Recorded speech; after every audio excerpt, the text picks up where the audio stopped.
There we go. How's everyone doing? Marvellous. Tally-ho. We're back in business. I haven't done a stream for a few days, have I? How's everyone doing? I've been pretty busy. Top of the morning to you, to be sure.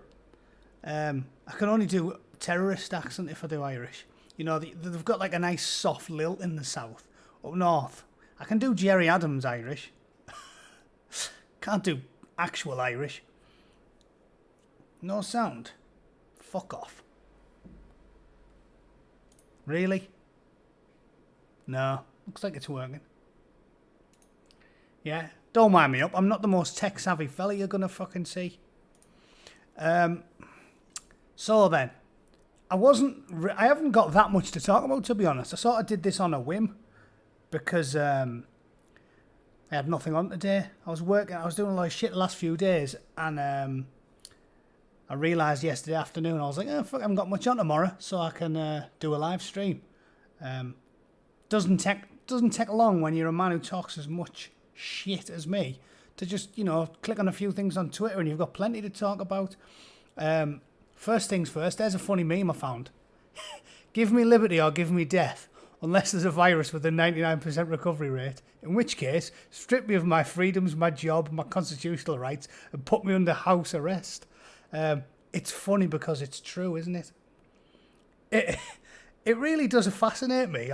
I wish I could find it. I spent 10 minutes looking for it because I seen a chart yesterday which had mapped amount of cases and number of deaths of the last like 10 pandemics since about 1830, and it was fascinating. It's like right up here for some of them, like 1918 and 1928 and the Spanish flu and swine flu and H1N1 and all these different ailments we've had, and COVID-19 is like proper at the bottom, like by a massive amount.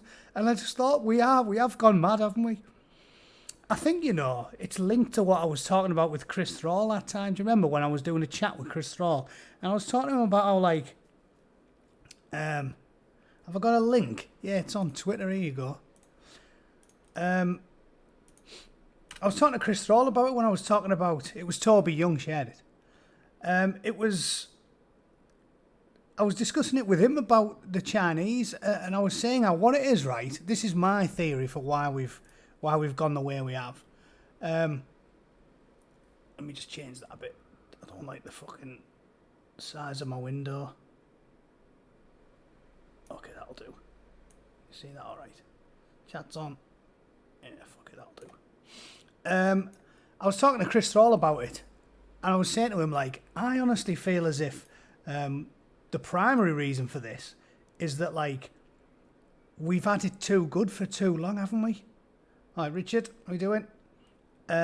We've had it too good for too long, and I think that what's happened is it's made us allergic to casualties. You know, I've long talked about how, like, everyone knows the old adage about, you know, you've all seen the little cycle, right? It's like strong men create good times create weak men, weak men create hard times, and it's like an endless cycle. And I think it obviously is. It's common sense and it's human nature. But that's exactly what it is. I think we've had it so good for so long. We haven't had like mass casualties. I mean, even likes of Iraq, Afghanistan, Vietnam, they basically go unnoticed by the gen pop, don't they? The average person, he yeah, don't mention volume. When Richard said sound, I was like, fuck, what's gone wrong now? Yeah, don't say sound, say marvellous, splendid. We've had it so good for so long. We can't envisage misery in the way that we did for thousands of years, where, you know, when we had an agrarian culture and your wife used to give birth to a downs in the field and go, oh, there's something wrong with it. Back to tilling. Right, back to tilling. Come home from work. Well, have you had the baby? Yeah, it was fucked. What's for dinner? A dry turnip. Yeah, on a bin lid. Seasoned with salt. Like, That was the way we used to live for generations. And you can't... Hey up, War Boss, how you doing? You can't really expect people to tolerate casualties as well as we did, because life's more precious now, isn't it? And I was talking to Chris Saul about that for a long time. If you have children when you're in your 30s, your kids are super precious to you. And even though nobody will ever admit this, if you're talking to them in person, think about it logically. If you've only got one kid, if you're 31 and you have a kid and you're umming and ahhing about having another one, I don't care what people say. They might think I'm being callous to the point where it's illogical, but seriously, if your kid dies when you've only got one or two, it is a seriously much bigger deal than if you've got 10. Now, I know that sounds callous, and I'm not saying you're not devastated when a child dies, but deep down, we all have to accept the fact that that's the way humans are wired. And if you've got 11 children like Victorian dad, right, and one of them dies of cot death, you'll be like, well, you know, shit happens, and then you've got comfort and succour from the other 10. You can give your surviving children a hug. But if you've only got one and it dies when you're 35, right, that's a fucking tragedy. It's like you've got nothing, no one to comfort you. Your missus' ovaries are fucking drying up, and you're nearly 40, so you can't be asked shagging her anyway. It's just way, way worse the less kids you have. And we've created this sort of high-tax, immigrant-heavy societies where nobody's having kids anymore. Like, seriously, if you look at me, I've got a large group of friends because I talk so much shit, right? We're all verbose up north. I've got a very large circle of friends, and if I was to pick like my 10 closest mates and see how many children we've got between us, we're not even at replacement rate, right? Because obviously you need 2 people to make a kid. If I pick... Ragul, how you doing? Sean? If I pick my top 10 mates, so that's 20 individuals, obviously they've all got wives. There's a couple of ravers in there, don't get me wrong. It's a broad church in my friends list, but they're not breeding, so we just count them out straight away. If there's 20 people there, probably got about 16 kids replacing them.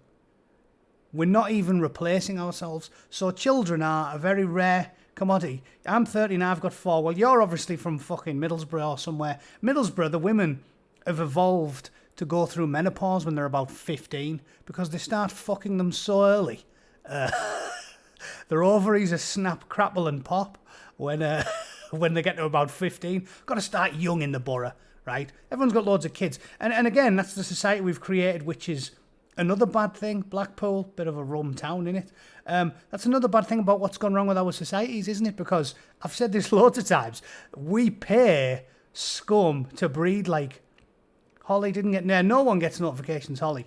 Paz has been talking about... We're all getting censored. It doesn't matter. Fuck them. Like I said, I'll keep making videos until Mark Zuckerberg personally comes around my house and gets me in a fucking headlock. And then as I remove his testicles with my left hand, which is, you know, everyone knows that's the counter to a headlock. As I remove his testicles with my left hand, his 10 doorman will tase me and I'll vanish off the face of the earth. And then nobody will ever get a notification ever again because they'll have buried me in the Nevada desert. So anyway, the scum have loads of kids. Look at fucking Mick Philpott. Remember Mick Philpott? More kids than the Waltons. Mick Philpott had so many kids, he had to set 8 or 9 of them on fire just to get rid of a few, to make space in his fucking mansion-sized council house. So that's the way we live. Nobody has any children unless they're absolute scum, at which point they have loads. So survival of the fittest completely on its head, hasn't it? Now, the fittest, strongest, cleverest have no kids at all, and the absolute mutants have 20. So in 50 years' time, you're basically going to have... If you've got a normal daughter who hasn't got like a hair lip and a club foot, she's going to be like Princess Diana walking around the slums in 2060, and all the mutants will be, you know, shuffling over going, any chance of a gobble? That's what it's going to be like. She's going to be batting the men off with a shitty stick because she'll be the only girl in the village that isn't a cyclops. This is the world we're creating, the brave new world. Yeah, it really is idiocracy, isn't it? The mutants are having loads of kids, but nobody else is.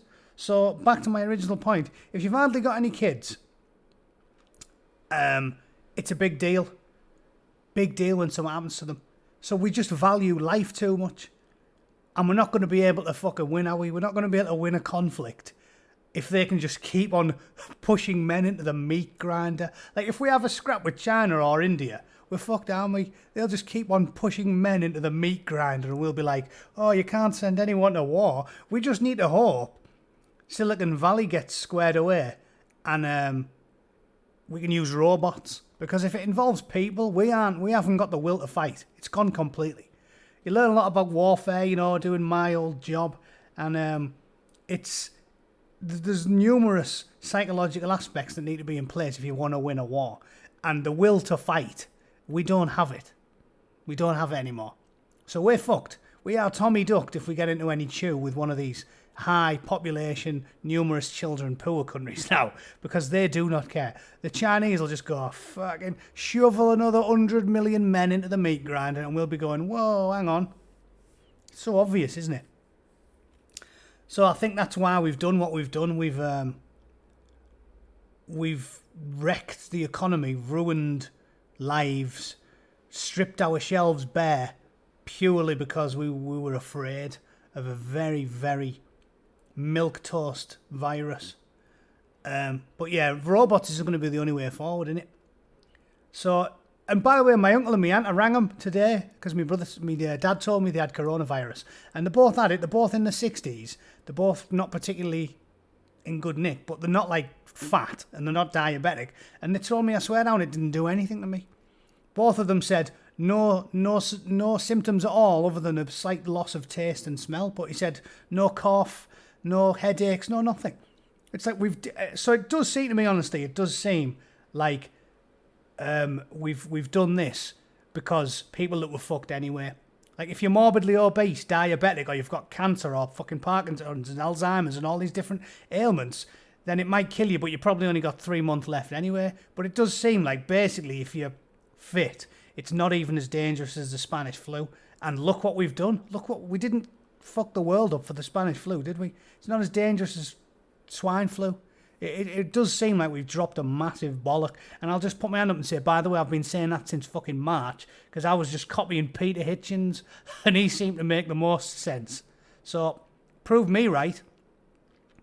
What was I going to talk about? Oh yeah, Klaus Schwab. See, that I want to talk about a few more things that I found that make me laugh though. Like, this made me laugh. Survival of the fittest. UK zoos left reeling as they open after coronavirus lockdowns, right? Because this made me laugh, because I was thinking, it says, the final reopening after 3 months of lockdown left them struggling to cope. Closures have left them dangerously short of funds and desperate for visitors, and it's all going tits up. And it says, in London Zoo, the animals cost €1 million a month to feed, right? So I was thinking, it's all right, you can put like a corner shop on furlough, can't you?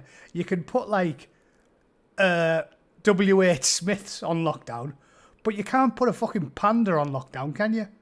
How would you put a panda on lockdown? They need feeding, the little fat fuckers. They need feeding, and we're like, yeah, lock the zoo, padlock it. It's not like locking up a warehouse, is it? If you put a giraffe on lockdown, it fucking starves to death.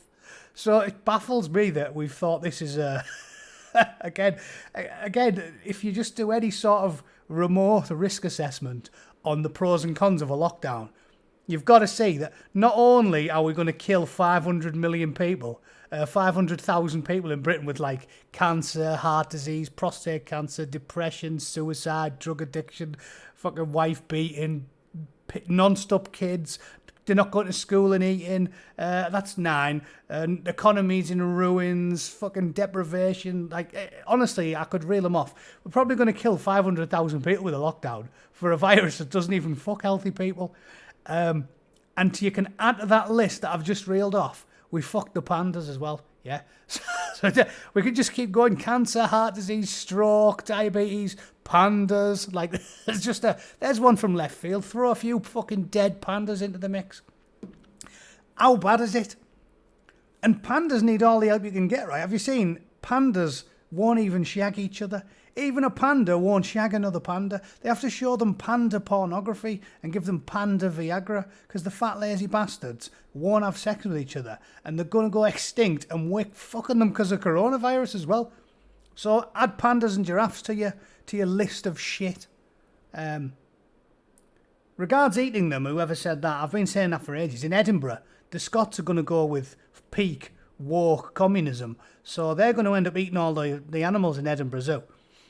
I guess by the time they get there, because the SNP, as always, are just doing everything we do wrong on steroids, there's going to be no left in Edinburgh Zoo. So what you're going to do, break in and eat the rats. You'll have to start on grass. And like I said, I just want to have 500,000 English soldiers on Hadrian's Wall. In fact, no, we don't need that many. Most of them will starve to death. Just need about 500 Geordies on Hadrian's Wall with broom shanks, with boxing gloves on, and just poke them back over the other side. Fuck off, you're not coming in. Eat the grass. You caused this with your communist bullshit. So yeah, there you go. Pandas, cancer, heart disease, pandas, just something else to add to the list. So that made me laugh. They're all fucked. If all the zoo animals had a fight with each other, which animal would win? That's a good question. Polar bears, they're quite hard. I know a polar bear can fight a tiger because they're like thick skinned. They've got like armour. Unless you go to Flamingo Land, which is the Northeast's premier theme park, at which point the polar bear has been in there since I was a fucking lad. I'm telling you, it's hanging out of its arse. Like, last time I went to Flamingo Land, I was stood there for ages. Polar bear wasn't showing up. Next thing, they were like goading it with a sharp stick, and you could see it come out. It had like a smoker's cough, and it had a drip on wheels behind it, and it was like the polar bear's fucked. It's on dialysis, it's getting blood transfusions, and the owner of Flamingo Land's like, listen, we already had to spray ducks pink to claim we had flamingos. If the polar bear dies, we're all fucked. So, like, kill a whale, yeah, but that'd be cheating, wouldn't it? Because then you'd have to put land mammals up against seaborn ones. We need two categories there.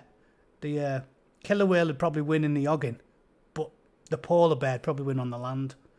On the Malton Pickering Road, yeah, there you go. Flamingo Land. Sprayed ducks pink. It's cheaper than getting flamingos. Emaciated wolves and a fucking polar bear that's about 300 years old. That's all they've got left of Flamingo Land. So that made me laugh. What else did I want to do before I talked about Klaus? Another case of voter fraud, yeah, and they keep telling us there's no evidence of voter fraud. Like I've talked about in the last couple of videos I've made, right? That question is now totally irrelevant. Anyone who has any integrity whatsoever needs to accept the fact that they're just outright lying to us. Feed Tories to the animals. See, Amanda, I'm not a dyed-in-the-wool Tory anymore. I've turned my back on them completely. But like I keep saying, we've got such bad options in the UK. You would have to say, if we need to pick to get started on the animals eating them, Tories are probably near the back of the queue. And like, they're bad, but full-blown communists are worse. So I think if you're going to feed anyone to the animals, I don't think the Tories are top of the list.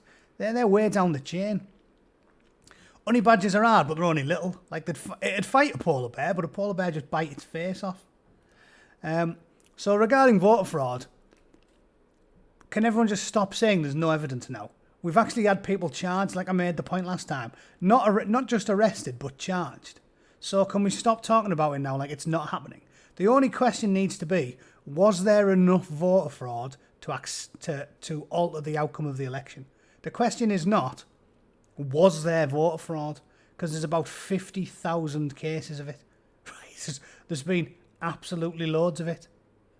So, yes, there was voter fraud. We just don't know if it would affect the election. This one was two men, including one who tried to run for mayor, was charged with voter fraud Tuesday in a scheme which they submitted thousands of false voter registration applications. Basically, they went rounding up loads of homeless people and then put in thousands of fake ballots. I believe the official count was, estimated to be about 6,000. So there's 6,000 votes. Excuse me, I'm having a cup of tea and I don't want people to listen to me slurping.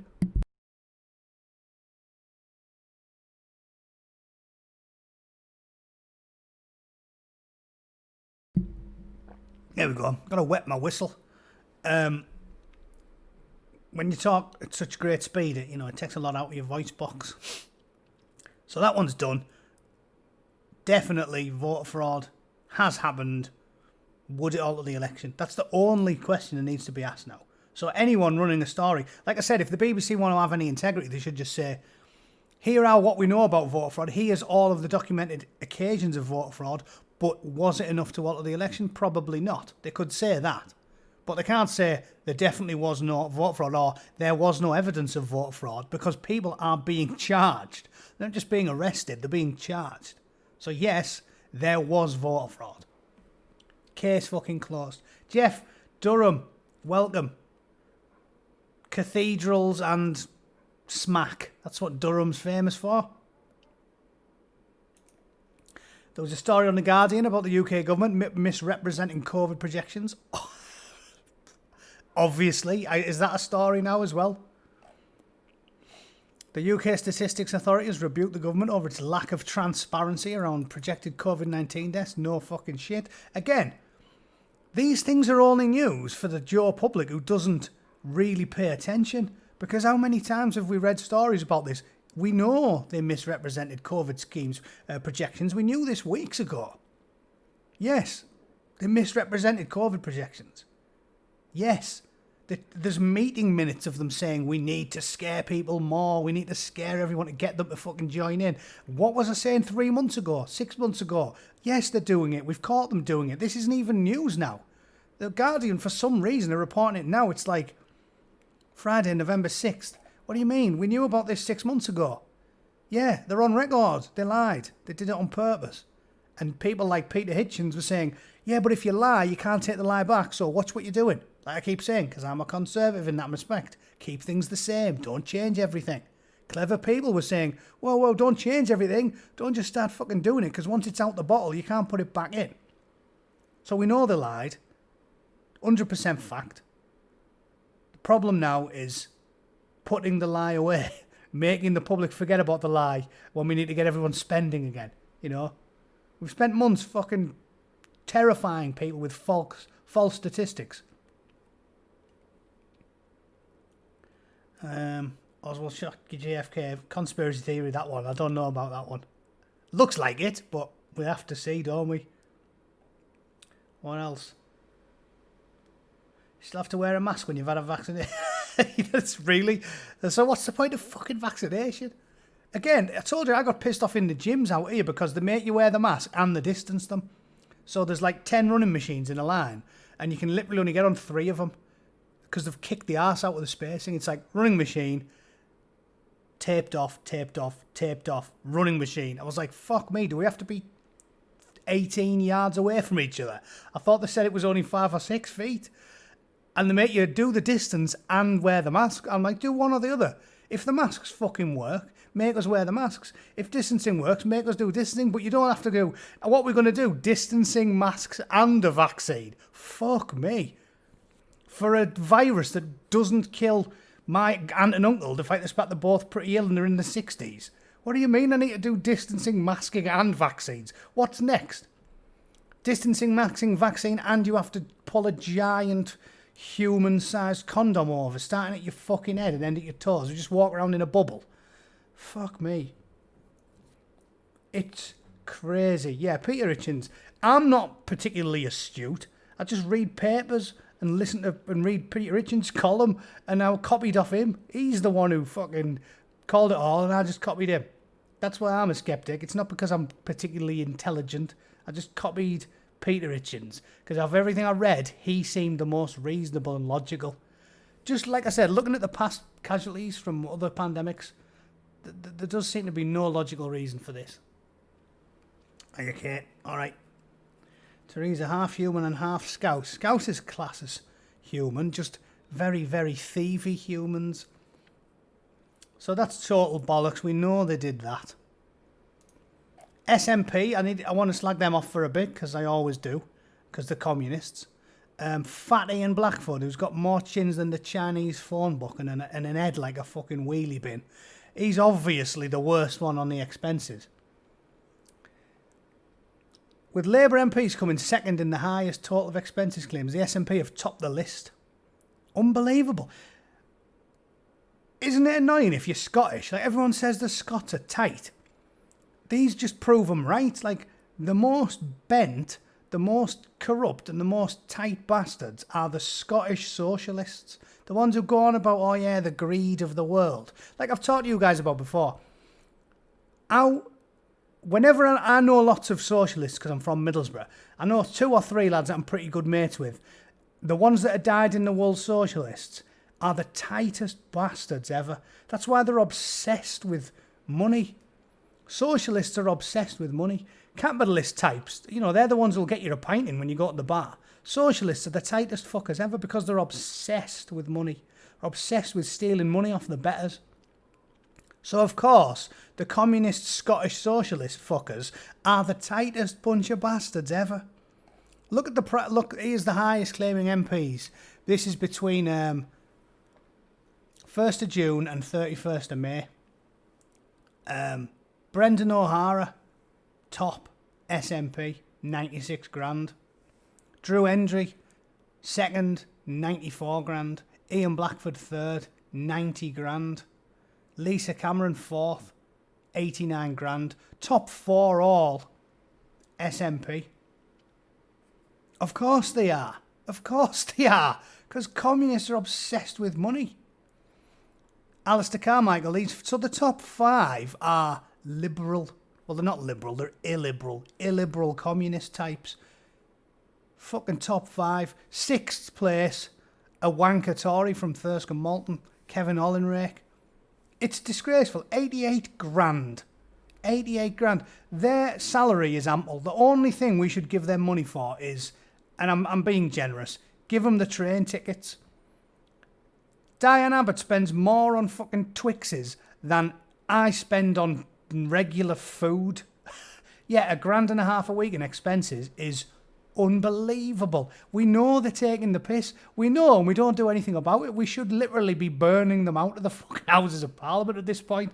They're just taking the piss out of us. How do you spend £1,500 a week on expenses? How? When you're already getting a salary. Even if you took 2 trains every day for 7 days, every week, that's still not 1,500 quid. How do you manage it? They are fucking bent. I remember when Tony Blair's babes, it was one of the youngest Labour MPs ever, and she bought, in 1 year, she got 11 laptops. She was giving them to her mates. Just, they're taking the piss out of us. Unbelievable. So, top 10, all above 80,000 in expenses. 6 of the bastards are SNP. 6 of them are SNP. 2 Tories, Labour and Lib Dems. Unbelievable, isn't it? And there's hardly any SNP, so just think of that as a percentage. There's hardly any SNP MPs. There's only about 50 or 60 of them. And yet they just take over the entire top 10 of fraudulent expenses scammers. So that's absolutely disgraceful. Yeah, Keith Vaz was shocking as well. Fat, horrible bastard that he is. Oh, here's a trick, by the way. Someone told me about a Twix that I didn't know. Tried it. It's pretty good. But it makes you eat your Twixes too fast. So if you're a fat knacker, I suggest you don't try it. But if you get a Twix, right, and you nibble the top off, and then you nibble the bottom off, and then you stick it in a cup of tea, and you suck dead hard, it treats it like a straw, and it all like goes up the biscuit, and you get like a couple of mouthfuls of like chocolatey tea, and then it starts going all soggy, and you can just eat the whole Twix in a wanna. It's quite a miraculous trick, but unless you're doing a lot of cardio, I would suggest you don't get into it, because you can eat about 6 Twixes in 10 minutes, and even Diane Abbott struggles to eat 6 Twixes in 10 minutes, although no, she can do it. She can do it. She liquidizes the Twixes and injects them directly into the veins, you know, so she can like bypass 14 calories from chewing the cunts up. She just liquidizes them and fires them straight into a main vein. So there's that. I want to talk about the SNP because they're just disgraceful. Look at the clip of that fat, horrible bastard. We just need a rat to chew that boil off his fucking chin as well. Honking. What a creature. Family Christmas gallery. I'm going to do that for the BBC the week. But yeah, look, there's the BBC's typical English family. Like, you just... What to say about it?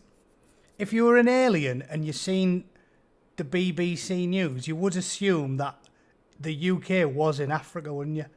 I mean, again, I know we have a diverse country, and it's not too bad. I don't care about seeing black people represented on the BBC. They should be represented because there's a lot of them in the UK now. But you don't have to make it every single story. It's like every single story on the BBC is either black people, black women, or gays and LGBT. It's like you would just think the UK was an African country and 80% of the inhabitants were gay. Because that's all you see on every photo on the BBC. It's two blokes kissing each other, a bunch of African people, or some lezers scissoring, you know, over the kitchen table. Like, it's just unbelievable. And I don't understand it. Like, and again, they're the racist ones, aren't they? Because I don't really care about these type of things. If I was just looking for a stock photo of a family editor, I'd be like, Dave, send me a stock photo for a family having Christmas dinner. Yeah, right. Or I'll just open it and whatever it was, I'll stick it on. But whoever's doing this for the BBC is literally like, you must find me a black family. Black must be. It's like, what? Can't we just use the stock photo I found you? No, get me a load of blacks. I'm telling you, it has to be them. Who's the racist one?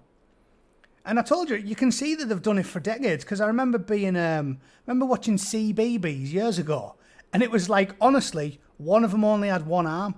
She had like, it was like this blonde girl, and I was like, oh well, at least they've got a blonde-haired white woman on BBC for a change. That's weird. And then she started waving a fucking stump about, and I was like, yeah, like that might scare 4-year-olds, right?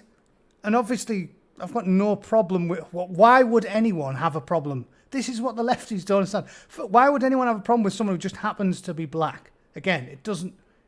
I don't care what you look like. I care what your opinions are. If you're a black conservative, me and you are probably going to be best pals. If you're a lefty white liberal arsehole like Owen Jones, sorry, not liberal, I never call them that anymore because they aren't liberal. If you're a communist like Owen Jones, I hate you. I don't care if you happen to be white. It's about your ideology. So we aren't the prejudiced ones. We don't care. We take everyone as we find them. They sit there going, right, get me a black in here. Now we definitely need a bit more Asian in there. And quick, get me a woman with a stump. What fucking planet are they on?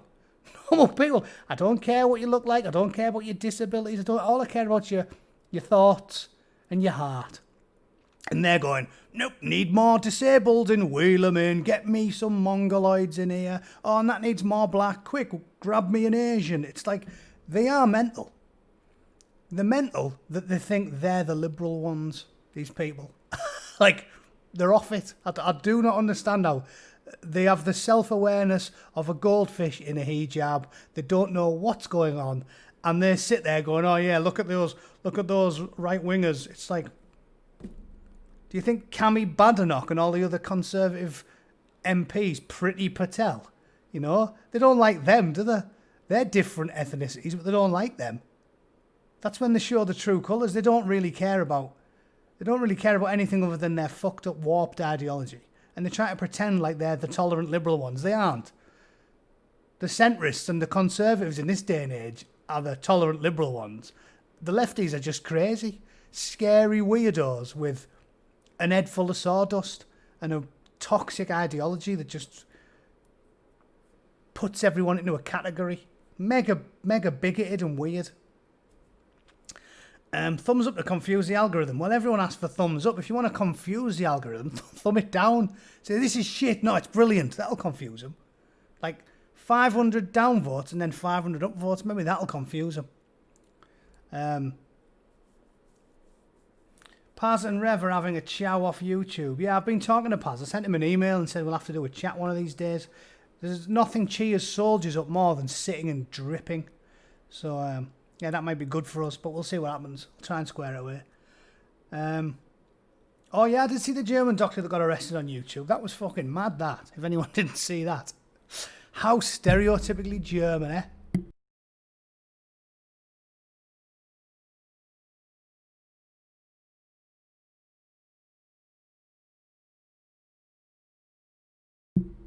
Yeah, very German, that, innit? So, oh yeah, so let's talk about Klaus, right? I need to find some footage of him. Klaus Schwab. Let's get him on YouTube. Just listen how he talks, right? Volume on. Seriously. Klaus Schwab, this is the point I'm making why I want to make a video about Klaus Schwab, right?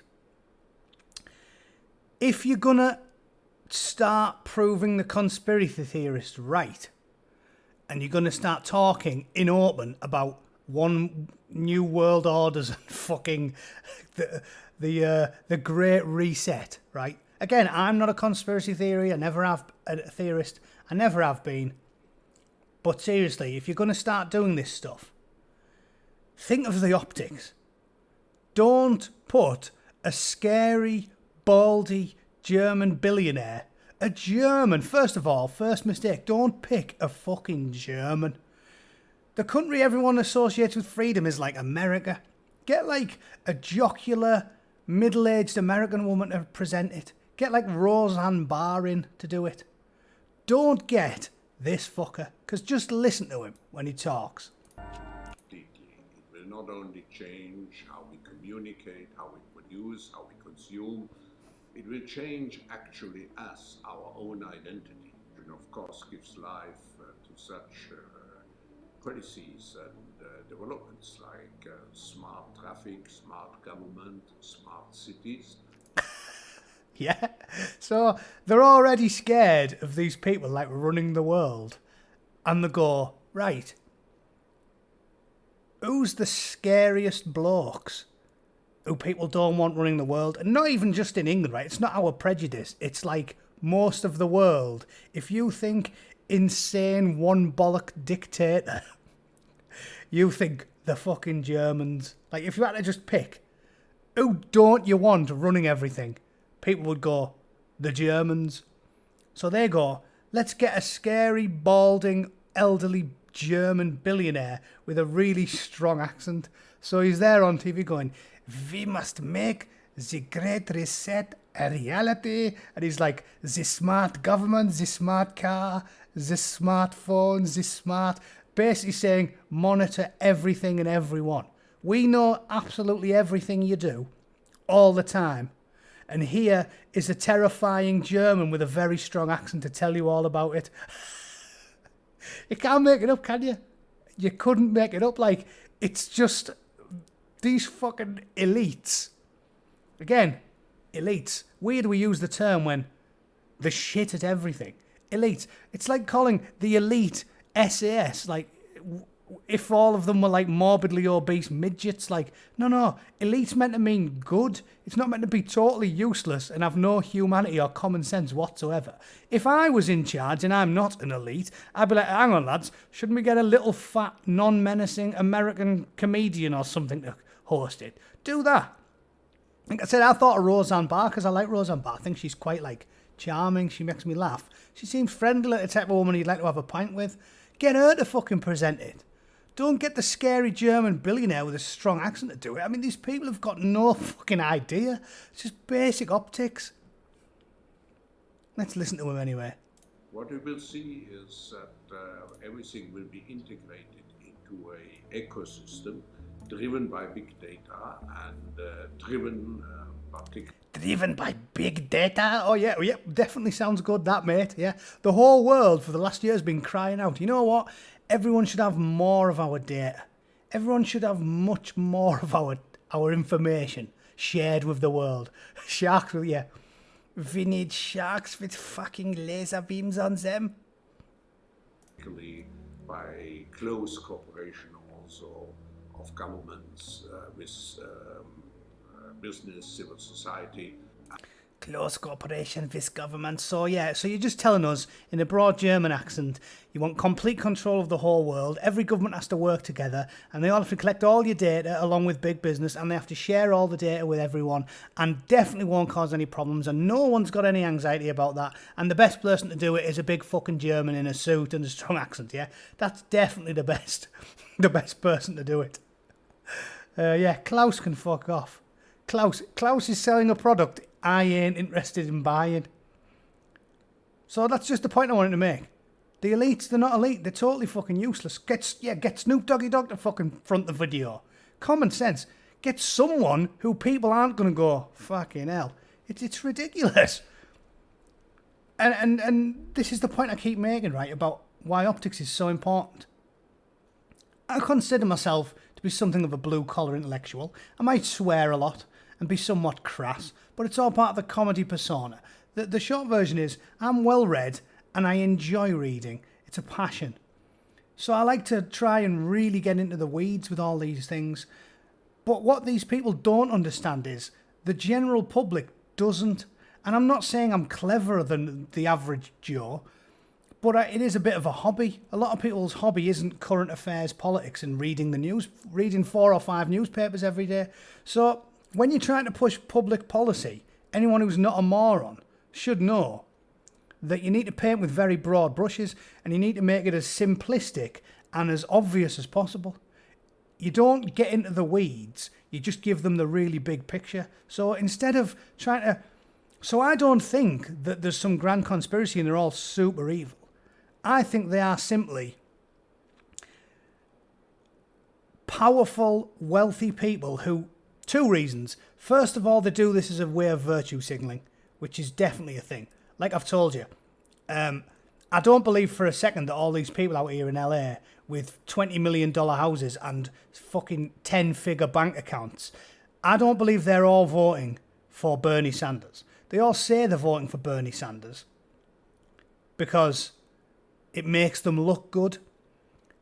But when they're in the voting booth, they're voting for Trump. That's why the elections are all... That's why the pollsters are always wrong. Because what people tell you and what people are willing to do for their own self-interest is another thing entirely. And it's perfectly logical and perfectly reasonable to suppose that if a guy who's worth $200 million knows for a fact that his wealth will get cut in half if Bernie Sanders wins an election, he will tell people he's voting Bernie Sanders because it's moral and justified to the people that he wants to impress.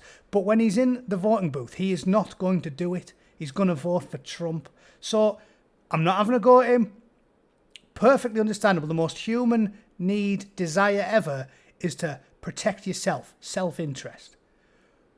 But don't tell me that all of these billionaires are just desperate to throw all the money away.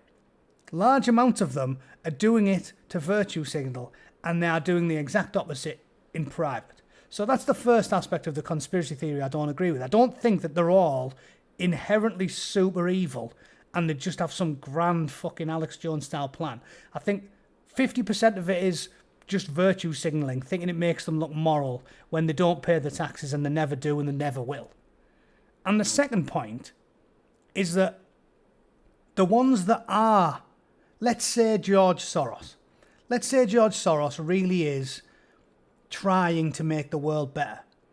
I'll meet them halfway, and I'll say once again, I'm sure that some of them at least must be, simple numbers game, some of them must be moral, some of them must think they're helping.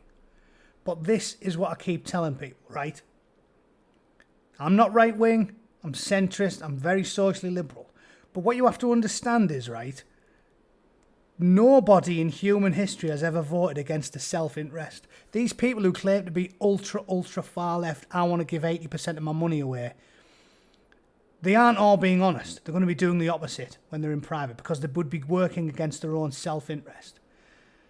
If someone's super moral, let's just say George Soros is super moral and he really believes in his project, the Open Foundation and all that shit, and he really believes in braising everyone up in Africa, and yeah, Griff, like what I'm saying is, I'm just throwing it out there, right?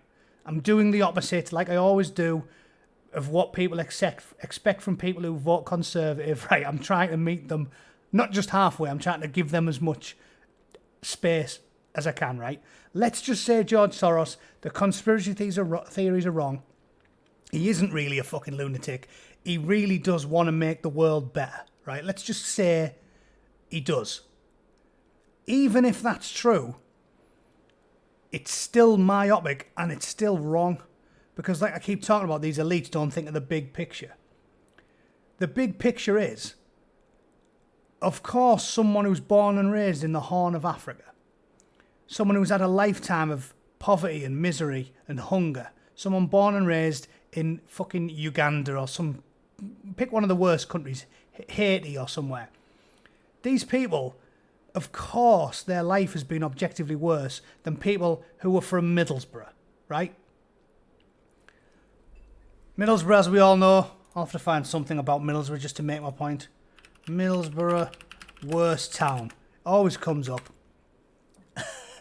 So it's deprived. Does Middlesbrough deserve its unenviable reputation? There we go, look. There's Middlesbrough.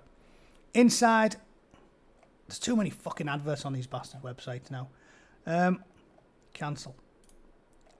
Inside England's most deprived town where mum won't take kids after dark. Exclusive. Middlesbrough is the most deprived town in the country. Mirror figures reveal.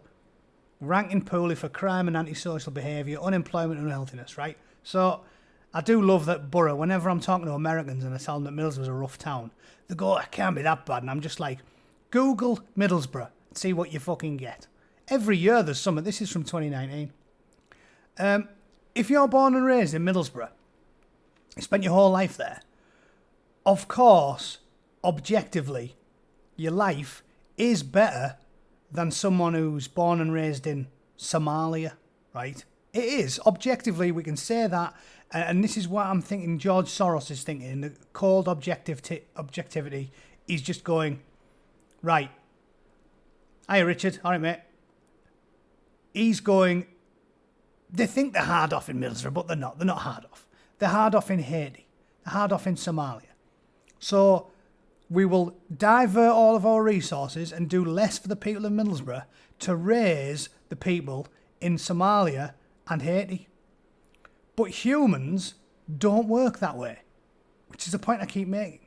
You cannot expect poor, broke, miserable people in Middlesbrough to concede to giving all of any advantages they could have got to improve their life when compared to the rest of the UK. You can't expect these people to vote and support the idea that because objectively it's worse in the Horn of Africa, therefore we should just accept being in the shittest town in England. They're not going to sit there going, well, at least it's only the shittest town in England. That's not how humans work. You're a product of your environment. It's what I talked about with the EU, about why it's hard for, like, someone's from a rough town in Eastern Europe, Polish guy from an Eastern European, and he's a hard worker. You can't really expect people that are from a country like England that was always well off by comparison to outcompete them because they get a bit soft. It's a paradox. You're a product of your environment. It might be objectively worse in the Horn of Africa than it is in Middlesbrough or Wolverhampton or wherever you're from that's a shithole. But you don't feel that. You don't sit there going, well, seeing as it's fucking worse in the Horn of Africa, I'll just go back to eating my microchips in a hovel and I'll sleep on a pissy mattress and who gives a fuck? Yeah? I'll sleep on these floorboards and they're actually comfortable really because it's better than being in Africa. That's not how humans work. You're a product of your environment. Product of your surroundings. If you're born and raised to only ever know that thing, then that is your baseline. Your baseline is Middlesbrough. It's not Haiti. Your baseline is where you are born and raised. And the idea, even if I get everything is relative, Carl, and the idea that even if I'm meeting them as far in their aisle as I can, and I'm saying, right, there is no conspiracy, they all vote for whoever they tell us they're voting for, they really are motivated by helping others, they still haven't got their head around the fact that you can't expect human beings to vote against their own self-interests. You just can't expect it from them. People in Middlesbrough know that their life's slightly better than being in Africa, but they're still not going to vote, or fuck it then, send everything to Africa. You can't expect them to. Who votes against their own self-interest? So even if all the conspiracy theories are wrong, and it's not about power, some of it is, and it's not about enriching themselves, some of it is, and it's not about control, some of it is, even if that is all wrong, it doesn't make sense. They don't think of the big picture. The elites are so high, so big, worrying about the big things at the top. They don't think about the little things. They don't think about optics, which is why they put a big fuck-off scary German with a scary German voice in charge of telling everyone about the bastard project. Which is why they think it's okay to just tell 30 million council estate people in the UK, yeah, but it's better than being in Africa, so we'll just keep taking. and we'll keep importing people to take your council houses, and we'll keep importing people to take the school spaces that you expected, that you got when you were a child, that your grandparents got when they were children, but now your kids, fuck them, because we have to go and look after some Libyans. That's not how humans react. And it isn't controversial to say any of this stuff. Griff, yeah, some of it is. But what I'm saying there, again, you've got to think of this logically. It can't be every single one of them's evil. Some of them must think they're doing a good thing. They're just not thinking about it. And I don't see how any of this is controversial. It's not controversial, is it? It's not controversial. It's common sense, human nature. Nobody votes against their own self-interest. Poor people in Hull don't give a fuck if poor people in Haiti are getting on worse.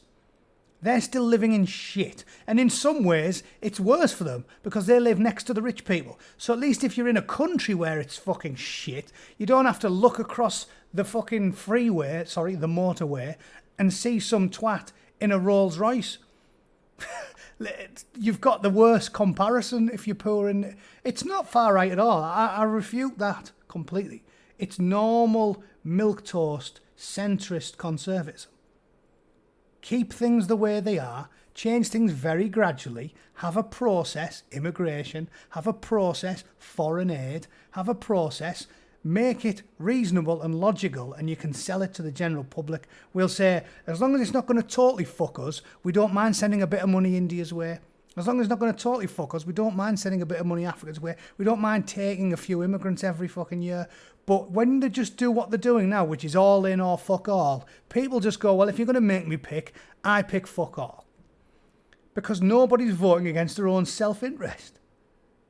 Total, reasonable logic. Seriously, if you want to talk about right-wing, if I was to do a political compass, I was telling Paz this, and I've talked about it before on Twitter, I'm left of like Jacob Rees-Mogg. He's way more right-wing than me. Jacob Rees-Mogg is like a Catholic.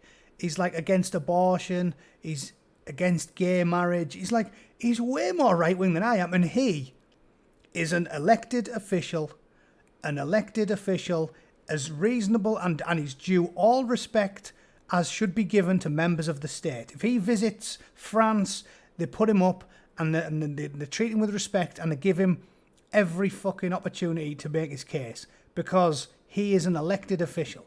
I'm left of half of the fucking Tories in our Houses of Parliament, and apparently YouTube want to call you right-wing just because you point out that poor people shouldn't be expected to happily accept their children being miserable and poor and having less opportunities than the fathers and the grandfathers did because at least they're making someone's life better half a world away. What's right-wing about that and what's irrational about it? It's human nature. We are a tribal animal. I can even do it, I've told you, I think I've done this analogy before, but I can explain it as if it would make sense to a 10-year-old, right? If you're 10 years old, who's the most important person to you? This is your inner circle, right? It's your mum, your dad, your brother and sister, yeah? If you only had enough food for 4 people, they're the ones that would get it, right? If you can feed them really easily, who's next? Close friends, close family, aunts, uncles, everybody else. If you've got an abundance there, who's next? Probably be tribe, because we're tribal, chimps. So then it'd be people who from your street, people from your neighbourhood, people from your town. Then it goes out. And that's the same with me, right? I prefer Middlesbrough to Newcastle. But I quite like Newcastle because it's close. So then I'd go out to Newcastle, and if everything's going well in Middlesbrough, then I'll push some scran out to Newcastle. And if everything's going well there, then I'll push it out to the rest of England. And then if things are going well there, then I'll push it out to Ireland and Wales and Northern Ireland because they're close. And if things go well there, I'll push it out to Europe. That's human nature. And then if everything's going well, then we'll start on Africa and Asia and the Middle East. But it's human nature to behave this way. Doesn't matter if it carries on out exponentially, right? Enough food for 4, mum, dad, brother, sister. Enough food for 40, aunts, uncles and friends. Enough food for 400, everyone in your street. Nobody's going to go, right, I've got enough food for 4, Libyan, Somalian, Iraqi, Ugandan. Why? Fuck mum and dad. I want to help a bloke who I've never even heard of. It's human nature. That is the easiest way I can put it. And it's human nature for every human. Owen Jones might lie and say that he'd feed a Ugandan before he'd feed his mum and dad, but he wouldn't. And I'm not calling him an arsehole for that. It's human nature. You can't expect... They could have got somewhere with this plan that had just carried on as they were doing, little tiny incremental steps. Where it's gone wrong is they've overreached themselves, told the fucking world about it, collapsed all the bastard borders, filled England. They sent out search parties, Peter Mandelson and Tony Blair, literally moved more people there in 10 years than moved there in 7 decades previously. They did everything too fast, jumped the gun, informed the working classes, fuck you and like it, your children and grandchildren will have much, much less opportunity and happiness than your parents and your grandparents, but suck it up because we're helping some fucking Ugandans out. Don't tell me that anybody thinks that's rational or reasonable. And I've got no problem with Ugandans, and fucking hell, if I was living in out there, I'd be desperate to get into England as well. But you're not doing them a favour if you do it so fast everyone gets dragged down. You want to be doing more incremental changes to bring them up, to educate, to help them, to bring them up. But analogy I used, apparently it was an Egyptian Prime Minister who said, educated Egyptians view the UK as a life raft, a lifeboat. And if you fucking fill the lifeboat sinks. So we can either have 50% of planet Earth pretty happy, and we'll work slowly to make everyone else happy, or let's just fuck it off, big society, no borders, and then 100% of planet Earth will be fucking miserable. Is that the plan? Yeah? 50. It's like communism, isn't it? As long as everyone's got less, we're all happy. Well, that's what this fucking plan is. They're not happy in Uganda, they're not happy in Somalia, so let's just get them all into fucking England, and then England will be happier. It won't be. Everyone's going to be fucking miserable, so pick your poison. We can have half the world happy, i.e. the Western world, and half the world fucking miserable, and we'll slowly work at bringing them up. Or we can just say, fuck all the borders, collapse everything, and then everyone's going to be fucking miserable. The lifeboat sinks. So pick one, Mr. fucking Schwab. Which of those arguments makes the most sense? I did read that well-rounded, that it wasn't just Labour. But it was aggressive under Labour. Peter Mandelson and Blair actually sent search parties out to like Africa, Asia and the Middle East and just said, get yourselves into fucking England. Their exact words were to rub the right's nose in it. In fact, I'll find it for you. Rub the right's nose in diversity. I bet it'll come straight up. There you go. 2009. Labour wanted mass immigration to make the UK more multicultural. They did it on purpose to help socially engineer a truly multicultural country. Did it on purpose. Club Bongo International. Anyway, fuck it. That's been an hour, guys. Rambled long enough. Short version is, the elites aren't very elite.